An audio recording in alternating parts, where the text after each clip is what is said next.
नमस्कार, मैं doctor Manju Jain, retired associate professor from S N Sen degree college Kanpur. जी हाँ, मैं पिछले कई महीनों से धर्म मार्ग नामक शीर्षक के अंतर्गत कुछ छोटे छोटे कथनों को लेकर, विषय को लेकर के वीडियोस बना रही हूँ और जन जन तक पहुँचाने का मेरा मकसद है, जिससे कि हमें एक ऊर्जा मिलती है, एक सकारात्मक विचारों की तरफ हम जाते हैं और कभी भी पतन हमारा नहीं हो पाता। हम संसार को, विश्व को या अपने समाज को, विश्व की बात भी ना करें तो अपने समाज को तो कम से कम हम ये कर ही सकते हैं कि हम उसी के बताए रास्ते पर चलें, अपने कर्तव्यों की पूर्ति विद इन मीन्स करें और हमारे विचार इतने अच्छे सही हो कि हमारा स्वयं का पतन ना हो सके। बस मेरा यही ध्येय होता है। तो आज मैं जो आपको धर्म मार्ग में एक टॉपिक है, शीर्षक है उसका विचारों की शक्ति। विचार क्या हैं? जो आते हैं जाते हैं, हमारे अंदर बुरे विचार भी आते हैं और अच्छे विचार आते हैं और विचारों से तख्ता तक पलट जाता है। मैं सही बताती हूँ, जब जर्मन में वो हिटलर थे जो बहुत बड़े डिक्टेटरशिप और तानाशाह थे, उन्होंने जब युद्ध के दौरान वो उनकी सेना पस्त हो गई, लस्त हो गई, हारने लगी और उनके पास पानी और खाने का सामान नहीं था और उन्होंने ये डिक्लेयर कर दिया कि हम युद्ध नहीं करेंगे, वापस मुड़ के हम अपने वतन जाएंगे।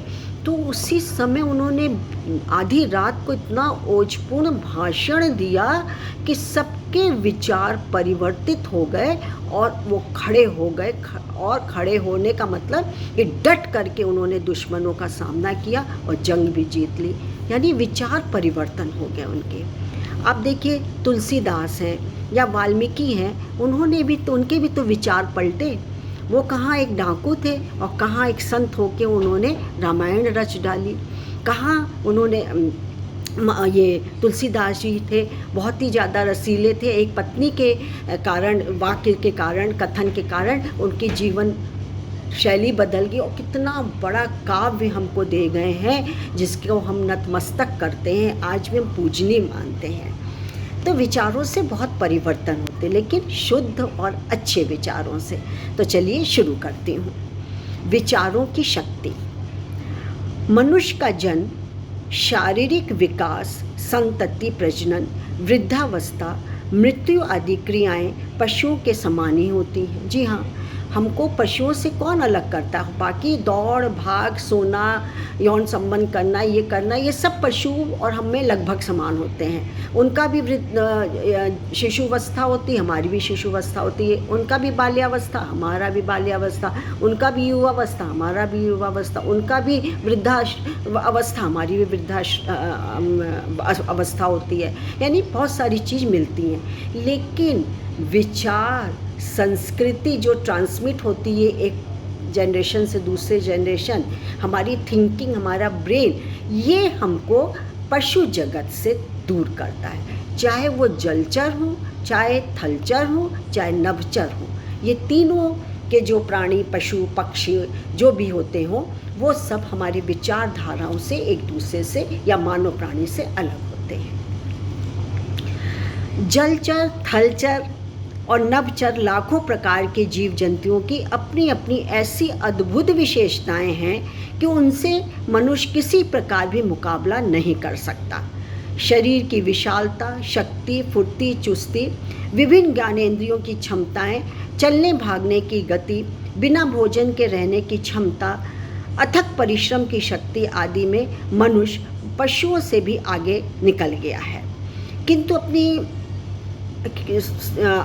परिश्रम और शक्ति आदि में मनुष्य पशुओं के आगे नहीं है, किंतु अपनी विचार करने की शक्ति के कारण वह समस्त पशुओं को अपने नियंत्रण में कर लेता है। हम हर पशु को अपने नियंत्रण में कर सकते हैं, एक आध को छोड़ के जो हम पर हावी हो जाते हैं या हम उनके सामने कमज़ोर हैं, लेकिन हम मुकाबला तो कर ही सकते हैं और करते भी हैं। वह अपने विषय में अनेक प्रकार की जानकारियाँ हासिल कर चुका है और अभी भी कर रहा है। मनुष्य की बात है, जानकारी खोज करता है, विचार बदलता है। तभी तो इतने बड़े बड़े साइंटिस्ट हो जाते, जो पृथ्वी में रहने वाले हैं वो चांद, सूरज में जा रहे हैं और जाने की कोशिश कर रहे हैं, सूरज में, मंगल ग्रह, बृहस्पति ग्रह, सब जगह। और कोई डॉक्टर है, इंजीनियर है, कोई कंप्यूटर साइंस है, कोई माइक्रो साइंस है, कोई कुछ है। हर जगह वो विचारों से आगे और आगे और आगे बढ़ते रहते हैं। वह उनके विषय में अनेक प्रकार की जानकारियाँ हासिल कर चुका है और अभी भी कर रहा है। यही मनुष्य की उन जीवों से श्रेष्ठता का प्रमाण है। मनुष्य ने विचार शक्ति द्वारा ही विज्ञान, इतिहास, भूगोल, गणित, चिकित्सा, साहित्य, कला, संगीत, दर्शन, अध्यात्म, धर्मशास्त्र, मनोविज्ञान, ऐसे असंख्य विषय हैं या असंख्य विद्याओं का विकास किया है। मनुष्य ने ही तो किया है, किसी जानवर ने तो नहीं किया है। क्यों? क्योंकि विचार हमारे और उनके में अंतर ला देते हैं। विचारों की शक्ति अद्भुत है। विचार बदलते ही महर्षि वाल्मीकि, संत तुलसीदास मानव कल्याण के लिए रामायण एवं रामचरितमानस सदृश साहित्य के सर्जक बन जाते हैं। राज महल के आनंदपूर्ण जीवन को त्याग कर मीरा कृष्ण भक्ति में लीन ही हो जाती है। बात बिल्कुल सही।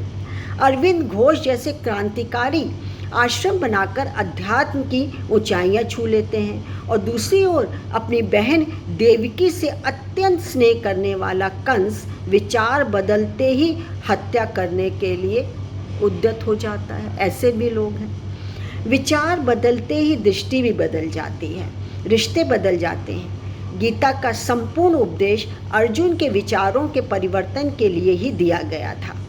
मोहग्रस्त अर्जुन कृष्ण के उपदेश से पुनः पूर्ण उत्साह और साहस के साथ युद्ध के लिए तैयार हो जाते हैं। यह विचार परिवर्तन के द्वारा ही संभव है। मनुष्य मात्र को अपने विचारों के प्रति प्रतिक्षण सावधान भी रहना चाहिए। जीवन में सद ग्रंथों का स्वाध्याय और सत्पुरुषों का संग इसीलिए महत्वपूर्ण है। इसमें तनिक भी भूल होने से विचार हमें इतने पतन की ओर ले जाते हैं कि जिसकी कल्पना भी नहीं की जा सकती। कहने का तात्पर्य है कि हम जिसके संगति में रहेंगे, यदि दुर्जन के या अपराधी के या दोषपूर्ण व्यक्ति के सानिध्य में रहेंगे तो कहीं ना कहीं हमारे विचार उसी तरह बन जाएंगे, देर और सवेर। बिरला एकाध ऐसा है जो नहीं बनेगा, लेकिन अधिकांश हमारे विचार उन्हीं जैसे हो जाएंगे जो हमको पतन की ओर ले जाएंगे। लेकिन दूसरी ओर जितने उदाहरण दिए हैं, इनके विचार आध्यात्म की ओर, अच्छाइयों की तरफ, त्याग की तरफ, ममता की तरफ चले गए, भक्ति में चले गए, तो उनकी जीवन धारा बदल गई और पूरे समाज आज उनके गुण गाता है, उनको अपना प्रेरणा स्रोत समझता है। क्यों? क्योंकि अच्छे विचार की वजह से। तो कैसी लगी? अच्छी लगी हो तो शेयर और लाइक करिएगा। आज के लिए इतना ही। नमस्कार, धन्यवाद।